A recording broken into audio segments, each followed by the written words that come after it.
అధ్యాయము 6వ వచనాన్ని చదువుకుందాం. మత్తయ్య గారు రాసిన సువార్త పాఠము. దయచేసి ప్రతి వారు బైబిల్ పాఠం చదవాలి. ఆయనను ఉమ్, ఉమ్,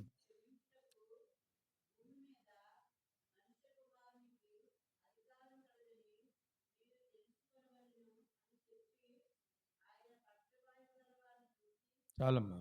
ఆ, యెషయా గ్రంథం 9వ అధ్యాయం 6వ వచనం.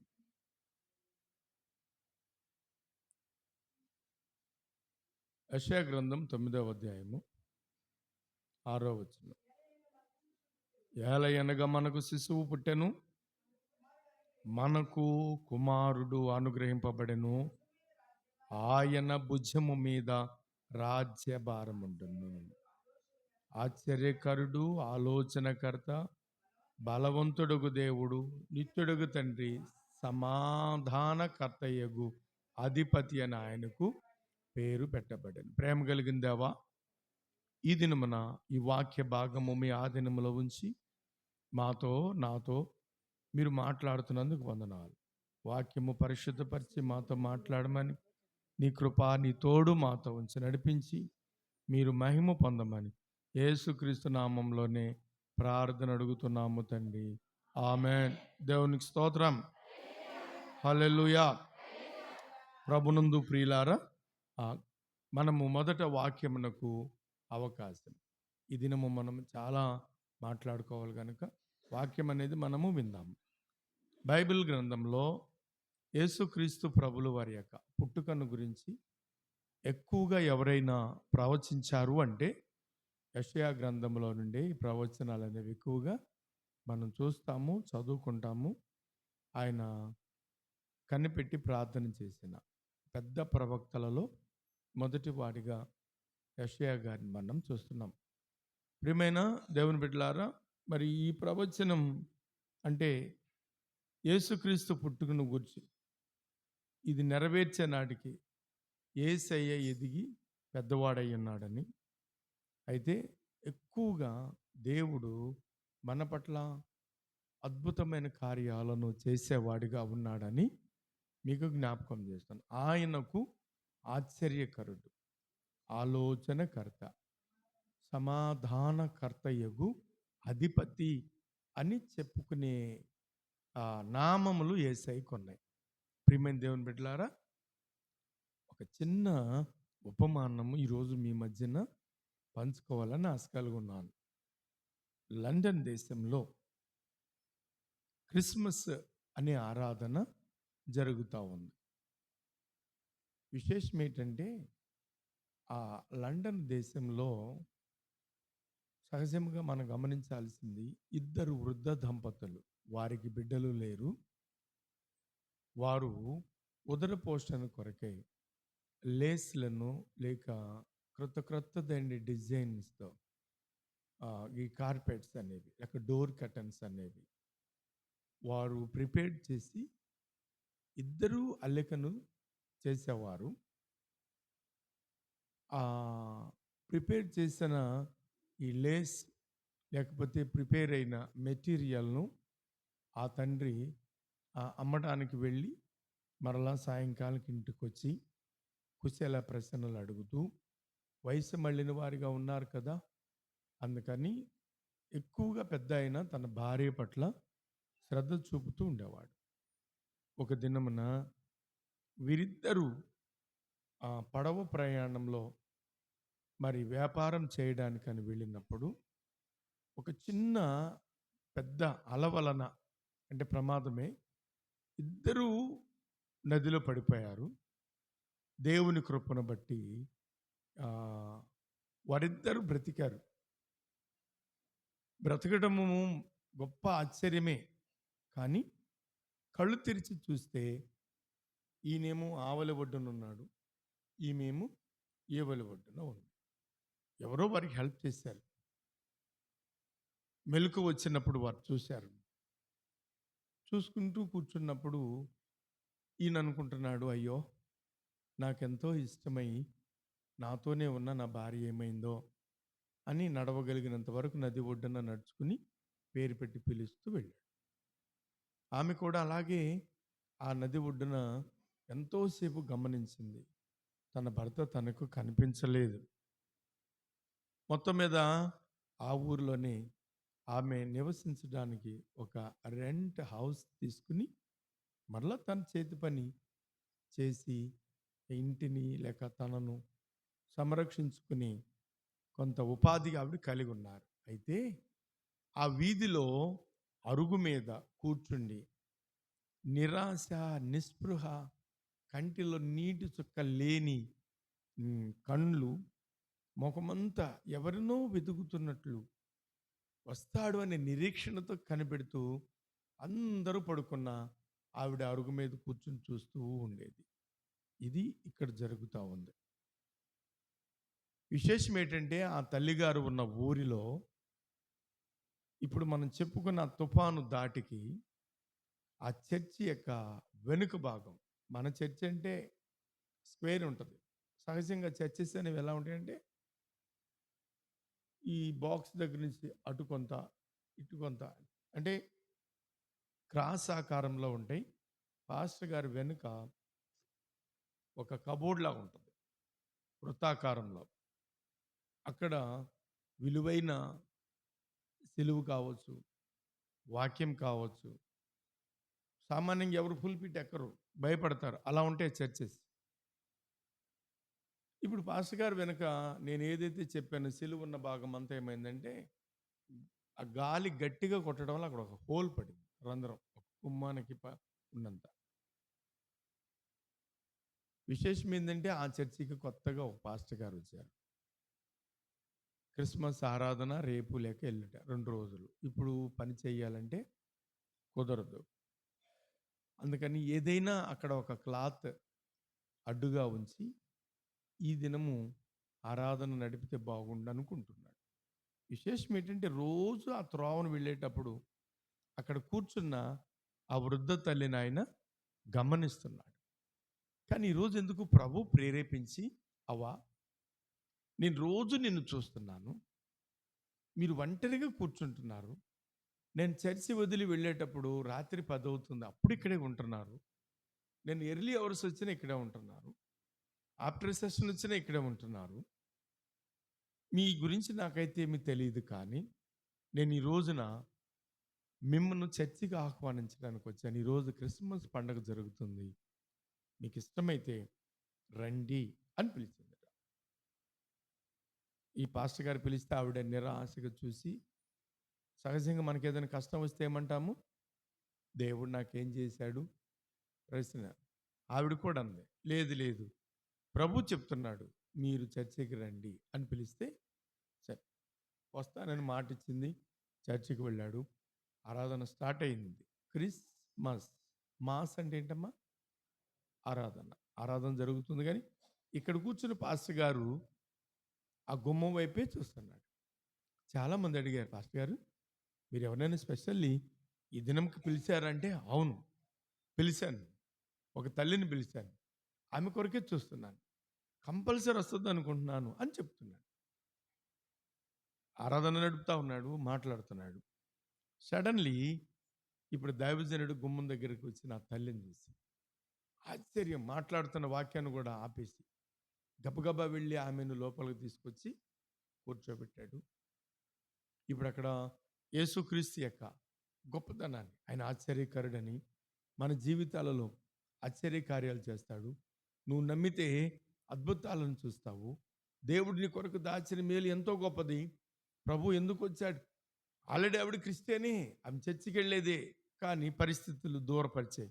కానీ ఆ దినము ఆ వాక్యము ఆ తల్లి హృదయాన్ని ఎంతగానో ఆకట్టుకున్నందువలన, ఆకట్టుకున్న ఆ సందర్భాన్ని అందరూ వెళ్ళిపోయిన తర్వాత ఆమె ముందుకు వచ్చి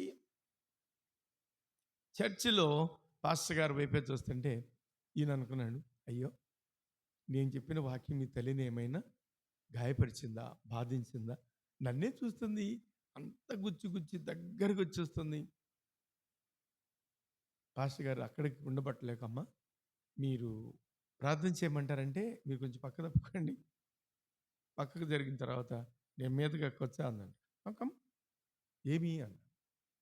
ఆ వెనుక మీరు అక్కడ పెట్టారే డోర్కి ఏదో క్లాత్, నేను దాన్నే చూస్తున్నాను. ఆ కింద 2 పేర్లు చదవన్నాను. ఆ పైనేమో జేమ్స్, కిందేమో జెస్సీ అని పేర్లు ఉన్నాయి. ఆ స్టోర్ రూమ్లో వేస్ట్గా పడి ఉంటే ఈ చర్చి వాళ్ళు కొన్నారంట కార్పెట్, ఈ టీపాయ్ కింద వేద్దామని. కరెక్ట్గా రంధ్రాన్ని సరిపోయింది, నేనే పెట్టానమ్మా ఏ అన్నాంట. ఇలా నిమిరుతూ అన్నట్ట, ఈ కార్పెట్ లేక ఈ లేస్ని నేనెంతగానో ప్రేమించి, నన్నెంతగానో ప్రేమించి నా భర్త దీనిని చేతితో అల్లిక చేశాం. ఈరోజు దాన్ని చూసినప్పుడు ఆయన గుర్తొచ్చాడు అని. ఈయనకి ఆశ్చర్యం వేసి, అయితే మీ జీవితంలో ఏదో ఒక కొరత వెలితి ఉంది, అది అడిగి తెలుసుకోవాలనుకున్నాడు. అంతలోనే ఆవిడందండి, నాయనా దానిని చూసినందుకు నా మనసు ఎంతో సంతోషం, నేను ఏదైనా ఒకటి నీ పక్షంగా చేయాలనుకుంటున్నా. మీకు అభ్యంతరం లేకపోతే సాయంత్రం మా ఇంటికి మీరు డిన్నర్కి వస్తారా అని ఆహ్వానించింది. అంతే, తప్పకుండా వస్తానమ్మా, నేను ఎందుకు రాను, మీ ఇంటికి వస్తానంటే ఆవిడ నవ్వుకుంటూ ముదుసలి అయినా ఒడివడిగా ఇంటికి వెళ్ళిపోయింది. ఏదేదో మాట్లాడుకుంటూ వెళ్ళిపోయింది. ఇప్పుడు అందరూ వెళ్ళిపోయిన తర్వాత పాస్టర్ గారు ఆ ఉన్న బెంచ్, చర్చెస్ ఏదైతే ఉందో బట్టాని మైక్ సామాన్లు అన్నీ సర్దుకుంటూ ఉన్నాడు. ఎవరో సడన్లీ చర్చలోకి వచ్చి అలాగ మోకాళ్ళు వేసి, మాసిపోయిన గడ్డము, చింపురు జుట్టు, అతనిని చూస్తుంటే ఏదో పోగొట్టుకున్న వాళ్ళగా ఉన్నాడు. ప్రార్థన చేసుకుంటా కూర్చొని ఏడుస్తున్నాడు ఎక్కి పెట్టి. పాస్టర్ గారు వెళ్ళి, పెద్ద ఆయన చర్చి టైం అయిపోయింది, నేను క్లోజ్ చేయాలి, మీకు అభ్యంతరం లేకపోతే మీరు ఎవరు ఏంటి కొంచెం చెప్పండి అన్నప్పుడు ఆయన, నా పేరు జేమ్స్, నా భార్యను వెతుకుతూ నేను ఊర్లంటే తిరుగుతున్నాను, చర్చి ఉంది కదా అని ప్రార్థన చేసుకోవడానికి వచ్చి అని చెప్తే పాస్టర్ గారు అన్నాంట, నువ్వు ఎక్కడికి వెళ్ళొద్దు, సాయంత్రం నేను ఒక ఇంటికి డిన్నర్కి వెళ్తున్నా, మీకు అభ్యంతరం లేకపోతే మీరు నాతో కూడా డిన్నర్కి రాగలరా అంటే, కొంచెం తెలియని వారి ఇంటికి నేను ఎలా వస్తాను, లేదు లేదు నాతో నువ్వు వస్తున్నావు కనుక నాకు ఇచ్చే గౌరవాన్ని నీకు కూడా ఇస్తారు, మీరు రావాలి ఉండండి అని ఆ సమయానికి తన ఇంటి దగ్గర తీసుకెళ్ళి వారిని కాస్త విశ్రాంతిని కల్పించి, సాయంత్రం అయిన తర్వాత అనుకున్న టయానికి మామగారు గుమ్మం దగ్గర కనిపెడుతున్నారు. ఇంకా రాలేదు పాస్టర్ గారు, ఇంకా రాలేదేమి పాస్టర్ గారు అని ఎదురు చూస్తుంటే అనుకున్న టైంకి పాస్టర్ గారు వచ్చాడు. పాస్టర్ గారికి అర్థమైంది ఏంటంటే, ఆ లేస్ అల్లిన ఆ పెద్ద ఆయన ఈయన కొరకే ఈ తల్లిగారు వెతుకుతున్నారు, ఆమె కొరకు పరిచయం చేయడానికి తీసుకెళ్ళాడు. అంతే, గుమ్మం దగ్గరికి వెళ్ళాలనుంటే, వందనాలు పాస్టర్ గారు, రండి నాయన మీ కొరకు కనిపెడుతున్నానంటే, అమ్మా ఈరోజు నీ జీవితంలో దేవుడు గొప్ప అద్భుతం చేయబోతున్నాడంటే ఏమై ఉంటుందా అని ఆవిడ చూస్తుంటే, అడ్డుగా ఉన్న పాస్టర్ గారు కొంచెం పక్కకు తిరిగి ఆ పెద్ద ఆయన్ని పిలిచాడు.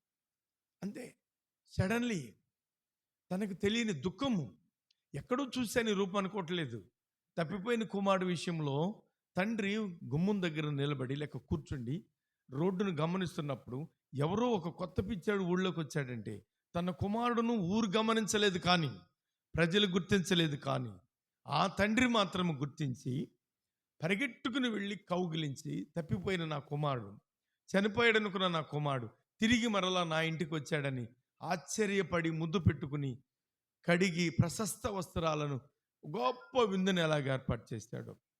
దేవుని బిడ్డలారా, ఈ వృద్ధాప్యంలో ఈ తల్లి కూడా తను వెతుకుతున్న జేమ్స్ను, తన సహకారిని, తను ఎంతగానో ప్రేమించే భర్తను చూడగానే ఒక్కసారి ఆశ్చర్యపడి కౌగిలించి ఒకరినొకరు ఏడుస్తున్నప్పుడు పాస్టర్ గారు హృదయం నిండా సంతోషం. కారణం, క్రిస్మస్ అనేది మానవ జీవితాలలో అద్భుతాలను కలిగించేదిగా ఉండిపోయింది. ఈనాడు నమ్మిన నీవు నేను మనం కూడా, నువ్వేదైనా పోగొట్టుకుంటే, ఏదైనా పోయింది అని ఒకవేళ నువ్వు చింతపడేలా ఉంటే, అది నీకు ఇవ్వడం కొరకే యేసుక్రీస్తు ప్రభుల వారు పరలోకము నుండి భూమి మీదకు దిగి వచ్చానని మీకు నేను జ్ఞాపకం చేస్తున్నాను. ఆయన భుజముల మీద రాజ్య భారముండును, అంటే నీ విషయంలో ఆయన చింతిస్తున్నాడు, నీ ప్రతి ప్రార్థన విన్నపం ఆయన లక్ష్యం చేస్తున్నాడు. ఆయనకు గొప్ప నామం ఇవ్వబడింది, దానినే నజరేయుడైన యేసుక్రీస్తు నామమున మీకు నేను జ్ఞాపకం చేస్తున్నాను. ప్రియులారా, ఒక చిన్న వాక్య భాగము ఈ సమయంలో మనము బైబిల్ నుంచి చదువుకుందాం. ఒక్కసారి చూడండి బైబిల్లో మన కొరకు. ఎందుకంటే ఈ ఈ యేసయ్య లోకంలోనికి వచ్చి వాగ్దానం నెరవేరే సమయానికి మత్తయి సువార్త 4వ అధ్యాయం 12 నుంచి మనం చదువుకుంటే ఇది ప్రవచన నెరవేర్పు. ఏలయనగా మనకు శిశువు పుట్టెననే ప్రవచన నెరవేర్పు మత్తయి సువార్తలో 12 నుంచి. యేసయ్య విన్నాడు. నజరేతుని విడిచి జెబూలునకును కపెర్నహూమునకు వచ్చి అక్కడ కాపురం ఉన్నాడు. దేవుని బిడ్డలారా, యోహానును గురించి ఇక్కడ ఒక ప్రత్యేకత ఉంది. యోహాను కేక వేసే ఒక శబ్దము, అరణ్యంలో ఒక శబ్దము. ప్రభు ఆత్మతో నింపబడ్డాడు, పరిశుద్ధ ఆత్మతో నింపబడిన వాడు సువార్త ప్రకటించి ఆ దినాలలో బాప్తిస్మము ఇచ్చుచు దేవుని రాజ్యాన్ని ప్రకటిస్తున్న ఈ దైవజనుడు యేసయ్య తన దగ్గరకు వచ్చినప్పుడు ఆయన హెచ్చవలసి ఉన్నది నేను, తగ్గవలసి ఉన్నదని చెప్పాడు. హేరోదును ఎదిరించాడు, తప్పుని ఎత్తి చూపాడు. పర్యవసానం చెరసాలలో బంధించబడ్డాడు. కానీ మెస్సయ్య వస్తే నేనెందుకు ఇలా బంధించబడి ఉంటాను? ఆయన విడిపించడానికి వచ్చిన విడుదల నాయకుడు కదా అని చెప్తున్నాడు, అనుకుంటున్నాడు.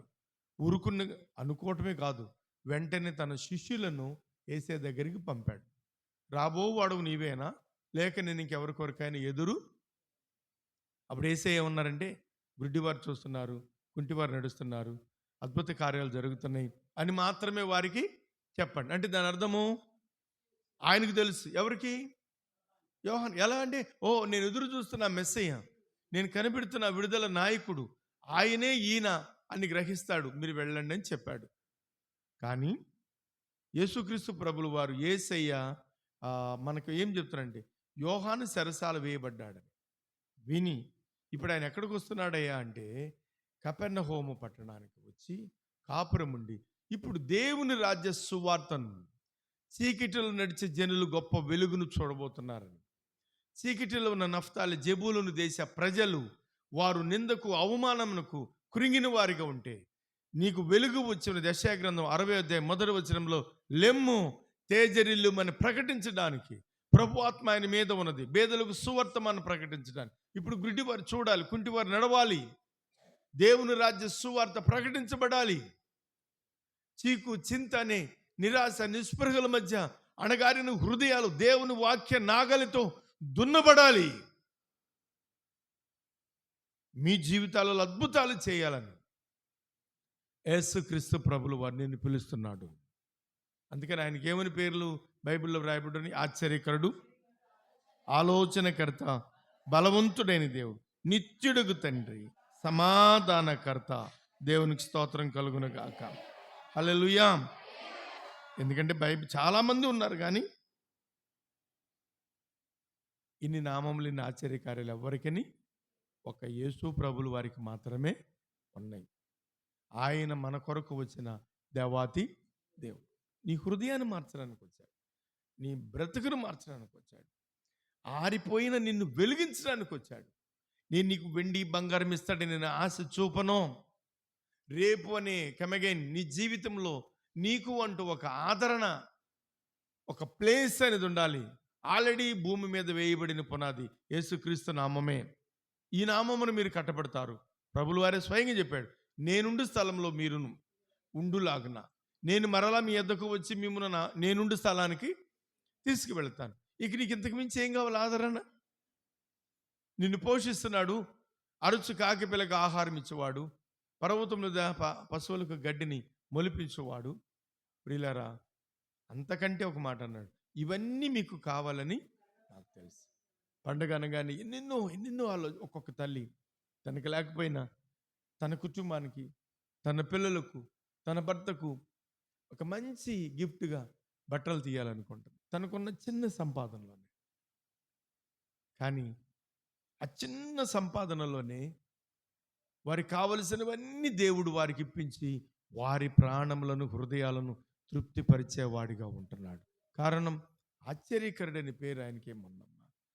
మీలో ఏమైనా మీకు తెలియని వివాదం ఉందా? పౌలు భక్తుడు కొరింథీ పత్రికలో రాస్తాడు, మీలో మీకు ఏదైనా వివాదము ఉన్న ఎడల పరిష్కరించుకుని లేక పరిష్కరించగలిగే నీతిమంతుడు ఒక్కడును మీలో లేడా అంటాడు. బుద్ధిమంతుడు ఒక్కడును లేడా అంటాడు. అంటే దాని అర్థం ఏంటో తెలుసా? యేసుక్రీస్తునందున్న మీరు నీతిమంతులై ఉన్నారు. యేసయ్య నీతికి వారసుడై ఉన్నాడు. నీతి సమాధానాధిపతి అయి ఉన్నాడు. మానవులకు లేని ప్రతి ఈవిని వారికిచ్చి వారిని తృప్తిపరచడానికి ఎక్కడో పరలోకంలో మనిషి సమీపింపరాని తేజస్సు కలిగిన వాడే కానీ ఆయన మన కొరకు మారి ఒక కన్యక గర్భమున తానే అంటాడు. అంటే రూపు ఏర్పరిచి లోకంలో శిశువుగాను మన కొరకు అనుగ్రహించబడిన ఆ శిశువే ఎదిగి పెద్దవాడై దేవుని రాజ్యమును స్థాపించారు. అది నీది, నాది, మనందరిది. మరి నీకేం కావాలి? మీరేం ఆశిస్తున్నారు? ఎప్పుడైనా ఆలోచించారు లేదో నాకు తెలియదు. కానీ అయితే యేసయ్య లోకానికి ఎందుకు వచ్చాడమ్మా? అపవాది క్రియలు లయపరచుతాను. వాడు ప్రతి మనిషిని అణిచేస్తుంటే ఆ శైతాను బంధకాల నుంచి విడుదల కలిగి ప్రతి మనిషి విడిపించబడడానికి యేసయ్య ఈ లోకానికి వచ్చాడు. మరి ఇంకో మాట ఉంది, యేసయ్య ఎందుకు వచ్చే లోకానికంటే పాపులను రక్షించడానికి యేసయ్య క్రీస్తు యేసు లోకంలోనికి వచ్చాడు. కాబట్టి పాపము అనే దానికున్న ప్రతి బలహీనత యేసు రక్తంలో కడగబడి క్రీస్తు యేసు నిలబడిన ఏ మనిషి శిక్షకు పాత్రుడు కాకుండా వారి మీద ఉన్న పాప శాప దాస్యమును రద్దుపరిచి నేనున్నాను మీరు భయపడకమని అభయం ఇవ్వడానికి యేసయ్య నిన్ను పిలుస్తూ ఉన్నాడు. అయితే పదే పదే తొలగిపోయి పాపం చేసేవారిగా మీరు ఉండక నీతి అని దేవుని రాజ్య వారసులుగా ఉండడానికి కావలసిన అక్షయమనే గుణమనే అలంకారాన్ని మీరు కలిగి అందరిలో క్రీస్తు ప్రేమను ప్రకటించండి. అందరికి ప్రకటించండి. అందరిలో మరలా అదే ప్రేమను చూడాలి. ఆ ప్రేమ చూడాలంటే నువ్వు కూడా దేవుని ప్రేమను నేను చెప్పేవాడిగా ఉన్నాను కానీ పాటించకపోతే ప్రయోజనం ఏమైనా ఉందా? నా ప్రియమైన సహోదరి సహోదరుడా, నీకు ఏ రోగం ఉన్నా, ఏ బలహీనత ఉన్నా, ఒకవేళ నీది ఏ అవసరమైనా సరే యేసయ్యా నన్ను స్వస్థపరచమని మీరు పిలవండి. మీ దగ్గరికి వస్తాడు, మిమ్మల్ని స్వస్థపరుస్తాడు, మిమ్మల్ని ఆశీర్వదిస్తాడు. అందుకని ఆయన ఈ లోకానికి వచ్చాడు. ఫైనల్లీ ఆయనకున్న నామంలో సమాధానకర్తయగు. దీని ఒకసారి మనం చూసి మనం ముగించుకుందాం. సమాధానకర్తయగు అధిపతి. యెషయా గ్రంథం 26:12. ఒక్కసారి చూడండి. యెషయా గ్రంథం 26వ అధ్యాయము 12వ వచనంలో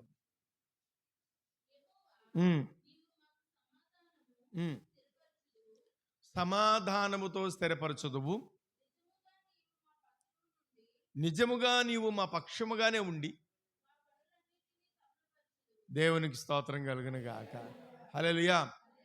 ప్రియులారా, నిర్గమకాండములో మోషే గారు ఎర్ర సముద్రము దాటిన వెంటనే ప్రజలందరూ భయపడుతుంటే ఒక చక్కని ప్రకటన చేశాడు. భయపడకండి, నేడు దేవుడు మీ కనులకు కలుగు చేయి రక్షణను ఊరకనే కష్టపడద్దు, నిలబడి చూడండి అంతే. ఆయన చేసే అద్భుతాన్ని చూడండి, మీ హృదయాలకు సమాధానము కలుగును గాక అన్నాడు. అంతే అంతే. మరలా ఆయన చేతిలో ఉన్న దేవుని కర్రను సముద్రం వైపు చూడగా సముద్రం మరలా కలిసిపోయి శత్రువులందరూ అందులో మునిగి చనిపోవుట దేవుని ప్రజలు కనులారా చూశారు. ఇక్కడ కూడా అంటాడు, మా పనులన్నిటినీ చక్కబెట్టండి. నిన్ను కూర్చోబెట్టి ఆయన పని చేయడమ్మా, నువ్వు చేసే పనికి ఆయన తోడుగా ఉంటాడంతే. నువ్వే పని చేసినా పనికి ఆయన తోడుగా ఉండడానికి, బలపరచడానికి, ధైర్యపరచడానికి. అందుకని యెషయా గ్రంథంలో ఉంటుంది కదా, మనం చదువుకుంటే 40వ అధ్యాయంలో యెహోవా కొరకు ఎదురు చూచువారు. ఆమేన్.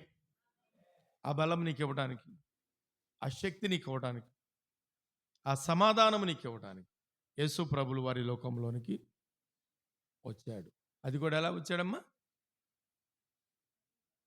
కన్యక గర్భమున జన్మించి ఆశ్చర్యకరుడును ఆలోచనకర్తయు బలవంతుడైన దేవుడుగా, నిత్యుడగు తండ్రి, సమాధానకర్తయగు అధిపతిగా నీ కొరకు నా కొరకు మనకున్న పాపములన్నిటినీ శిలువ మ్రాను మీద క్షమించడానికి, కొట్టివేయడానికి, నిన్ను కడిగి శుద్ధిని చేయడానికి ఆయన ఈ లోకానికి వచ్చాడు. ఇది నిజం. మరి నీవు కడగబడితే మరలా మురికిలోకి ఎందుకు వెళ్తున్నావు? నీవు ప్రశస్త వస్త్రాలను ధరించిన వారిగా ఉంటే మరలా మురికి వస్త్రాలు ఎందుకు కోరుకుంటున్నారు? ఈ లోక స్నేహము దేవునికి వైరమని మీరు ఎరుగరా? కాబట్టి ఒక్కసారి నీవు నీ ముందుంచబడిన మార్గంలో కుడి ఎడమ తొట్టెళ్ళకుండా గురి ఎద్దకు వెళ్ళే వారికి ఉండాలని మిమ్మల్ని ఆహ్వానిస్తున్న యేసయ్య దగ్గరికి మనం వెళ్దాం. మన కొరకు ఆయన సిద్ధపరిచిన బహుమానమును మనం పొందుకుందాం. యేసయ్య నిజమైన దేవుడిని ప్రకటిద్దాం. దేవుడి మాటలు దీవించి ఆశీర్వదించును గాక. ఆమేన్. చిన్న ప్రార్థన చేసుకుందాం. ప్రేమ కలిగిన దేవా, నీవు గొప్ప దేవుడివయ్యా, ఆశ్చర్యకరుడివి, మాతో నువ్వు మాట్లాడావు. నిజమే నాయనా, నీ రాకతో అద్భుతాలు, అణగారిన జీవితాలను నా ప్రభా చిగురింపు చేసేవాడు, విడిపోయిన వారిని బలపరిచేవాడివి, ఆదరించేవాడివి, ఆరోగ్యం ఇచ్చేవాడు. అలాగనే వాక్యమైన ప్రతి హృదయం నీరు కట్టి ఫలింపు చేయమని యేసయ్య నామంలో ప్రార్థన అడుగుతూ ఉన్నాము తండ్రి. ఆమేన్.